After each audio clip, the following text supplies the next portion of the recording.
padroeira de um povo a lutar, a gente mineira te quer exaltar, não só lá na serra. Amado irmão, amada irmã, saúde e paz. Hoje nós estamos juntos ao redor da amada Mãe Maria, celebrando a festa de São João Apóstolo e Evangelista, o discípulo amado, aquele que acolheu Maria na sua casa e por ela foi acolhido, tendo nela a Mãe de Deus, que é a Mãe nossa, lembrando-nos que nós participamos desta comunidade. E nesse tempo do Natal que estamos vivendo, voltar o olhar para a figura de São João Evangelista é compreender o que o amor de Deus faz em nós e a necessidade que nós todos temos de compreender a grandeza do amor de Deus.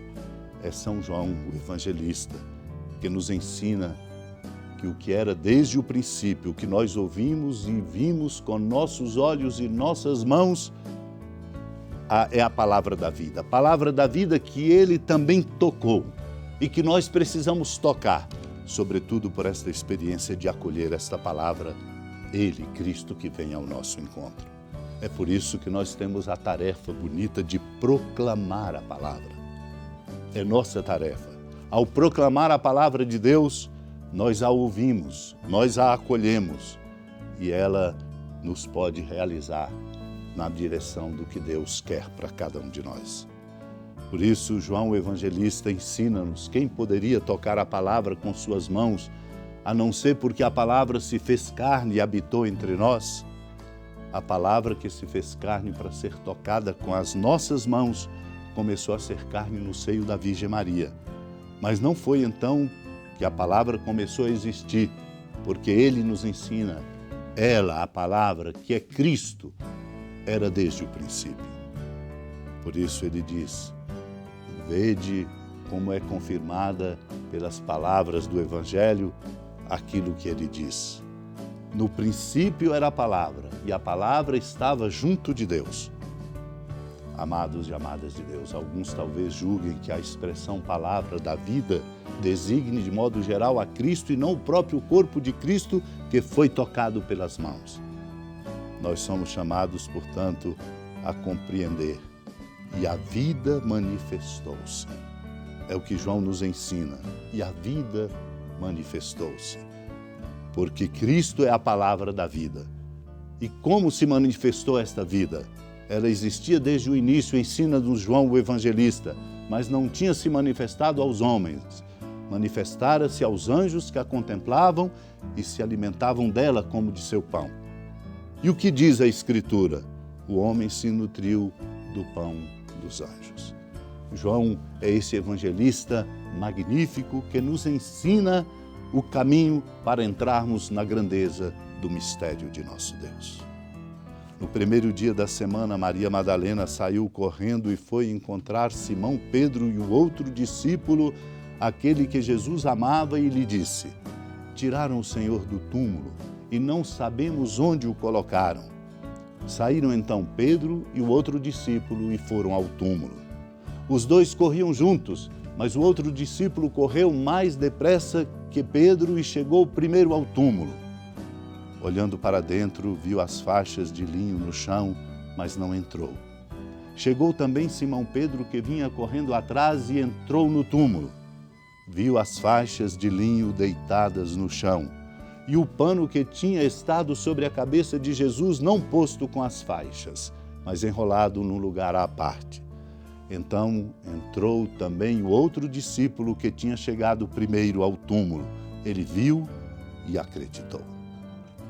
Amado irmão, amada irmã, esta narração do capítulo 20 do Evangelho de João mostra-nos figuras admiráveis, como Maria Madalena, que saiu correndo indo ao encontro de Pedro e do outro discípulo, que era João, o discípulo amado, para dizer-lhes, tiraram o Senhor do túmulo e não sabemos onde o colocaram. Ele também participa dessa cena e participa trazendo-nos exemplaridades. pela sua reverência, pela sua dignidade, pelo seu sentido de pertença à comunidade de fé, pela abertura e acolhimento ao que lhe era anunciado por aquela que se tornara a primeira discípula. Por isso acompanhou Pedro e foram ao túmulo, os dois juntos correndo. Chegou, é claro, o discípulo amado primeiro, mais jovem. Pedro chegou depois. Ele olha e vê as faixas de linho no chão, mas não entra. Respeita. É Pedro quem entra, que vinha correndo atrás, que também viu as faixas deitadas no chão, o pano que tinha estado sobre a cabeça de Jesus, enrolado num lugar à parte. Ele também entrou, João. Ele que tinha chegado primeiro, viu e acreditou. Somos chamados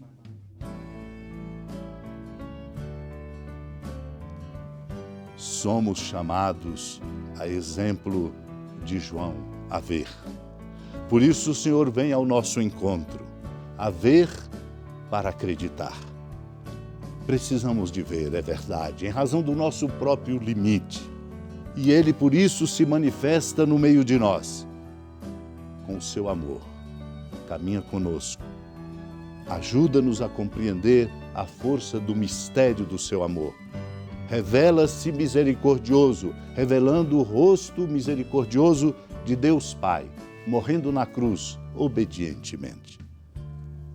Santo Agostinho, comentando a carta de São João para mostrar a grandeza do amor de Deus, diz: a vida se manifestou na carne, para que nesta manifestação aquilo que só o coração podia ver fosse visto também com os olhos e desta forma curasse os corações. De fato, o Verbo só pode ser visto com o coração, ao passo que a carne pode ser vista também com os olhos corporais. Éramos capazes de ver a carne, mas não éramos capazes de ver a palavra.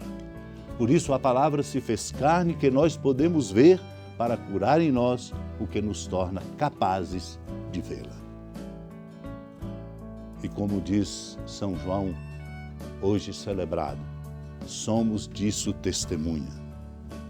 E somos testemunhas para anunciar esta vida eterna que estava junto do Pai e que se tornou visível para nós. Isto é, que se manifestou entre nós, ou mais claramente, nos foi manifestada.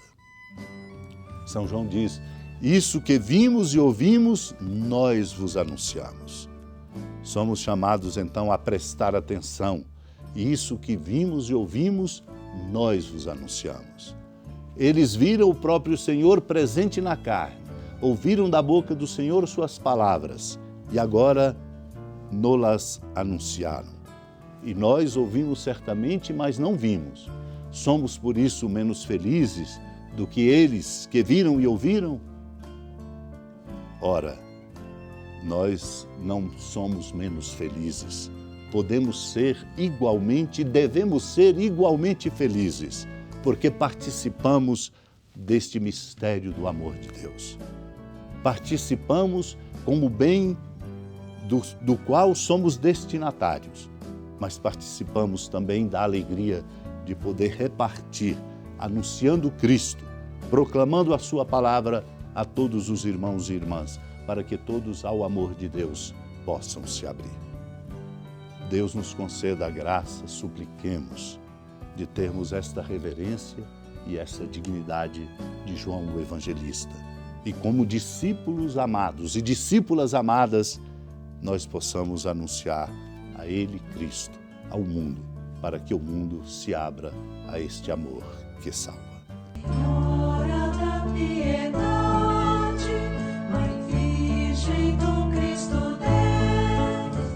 Lembrai-vos, ó piedosíssima Virgem Maria, que nunca se ouviu dizer que alguém daqueles que, tendo recorrido à vossa proteção, implorado a vossa assistência e reclamado o vosso socorro, tenha sido por vós desamparado. Animado com igual confiança, vós recorro, ó Virgem das Virgens. e gemendo sob o peso dos meus pecados, me prostro a vossos pés. Não desprezeis as minhas súplicas, ó Mãe do Verbo encarnado, mas dignai-vos de as ouvir propícia e de me alcançar o que vos peço. Amém. Feliz padroeira de um povo a lutar, a gente mineira te quer exaltar, não só lá na serra, tu és esplendor de toda esta terra, também és fulgor. Amado irmão, amada irmã, com alegria da ermida da padroeira do estado de Minas Gerais, a Senhora da Piedade, que da sua casa de clemência e bondade nos acompanha e nos abençoa do alto da serra, magnífica arquitetura divina. A bênção de Deus, amor misericordioso, Pai, Filho e Espírito Santo, desça sobre sua família, sustente sua vida, fecunde o caminho missionário de nossa igreja, nos enche de sabedoria e permaneça conosco para sempre. Amém. Feliz padroeira